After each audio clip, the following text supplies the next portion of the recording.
நம்ம வேக வச்சு எடுத்துக்கலாம். கொஞ்சம் மஞ்சள்தூள்,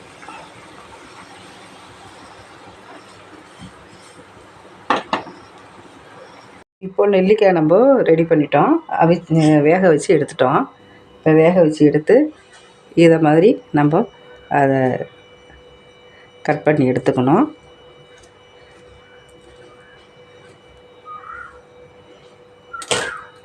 இதோ இதை மாதிரி கட் பண்ணி வச்சுருக்கேன். அது மாதிரி எடுத்துக்கணும்.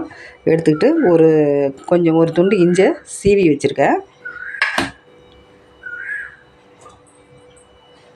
இப்போ நம்ம இதை செஞ்ச தண்ணியையும் நம்ம கீழே ஊற்ற வேணாம். மீதி இருக்கிற தண்ணி இதுலேயே நம்ம யூஸ் பண்ணிக்கலாம். இப்போ ஒரு பாத்திரத்தை அடுப்பில் வச்சுருக்கோம். இதுக்கு தேவையான எண்ணெயை நல்லெண்ணெயில் செஞ்சிங்கன்னா நல்லாயிருக்கும். இதுக்கு ஒரு 2-3 ஸ்பூன் எண்ணெய் சேர்த்துக்கலாம். எண்ணெய் காஞ்சிடுச்சு. 1 ஸ்பூனு கடுகு, 1 ஸ்பூனு வெந்தயம், இது எல்லாம் பொரிஞ்சு வரட்டும். இது கூட நம்ம ஒரு வெங்காயம், ஒரு தக்காளி,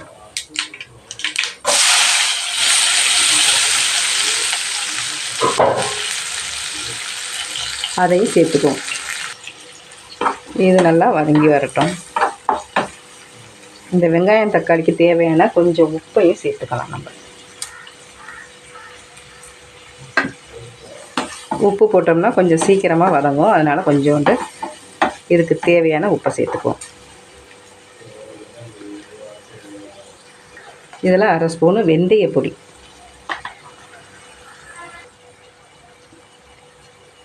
1 ஸ்பூனு தனி மிளகாத்தூள்,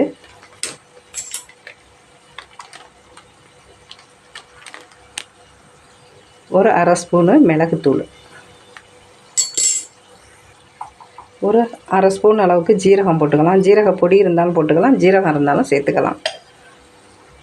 அப்புறம் இதில் கொஞ்சம் இஞ்சி சீவி வச்சுருக்கேன். ஒரு பிடி கருவேப்பிலை, அந்த நெல்லிக்காய், இது எல்லாத்தையும் அதில் நம்ம சேர்த்து கொஞ்சம் நேரம் வதக்கி விடுவோம். வதக்கிட்டு இந்த நெல்லிக்காவுக்கு தேவையான உப்பையும் இதெல்லாம் நம்ம சேர்த்துக்கலாம். உப்பு போடாமல் தான் நம்ம வேக வச்சோம். அதனால் இந்த உப்பையும் நம்ம இதில் சேர்த்துக்கலாம். சேர்த்துக்கிட்டு ஒரு 10 நிமிஷமாக நம்ம இந்த நெல்லிக்காவை வதக்கி விடுவோம். சிம்மிலே வச்சு வதக்கி விடலாம். இதில் அப்படியே கொஞ்சம் பெருங்காய பொடி. இப்போ நம்ம அடுப்பை கொஞ்சம் ஸ்பீடாக வச்சுக்குவோம்.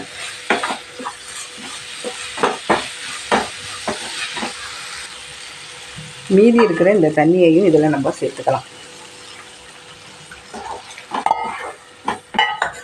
சேர்த்துக்கிட்டு நல்லா இன்னும் கொஞ்சம் நேரம் வேக விடுவோம். அதை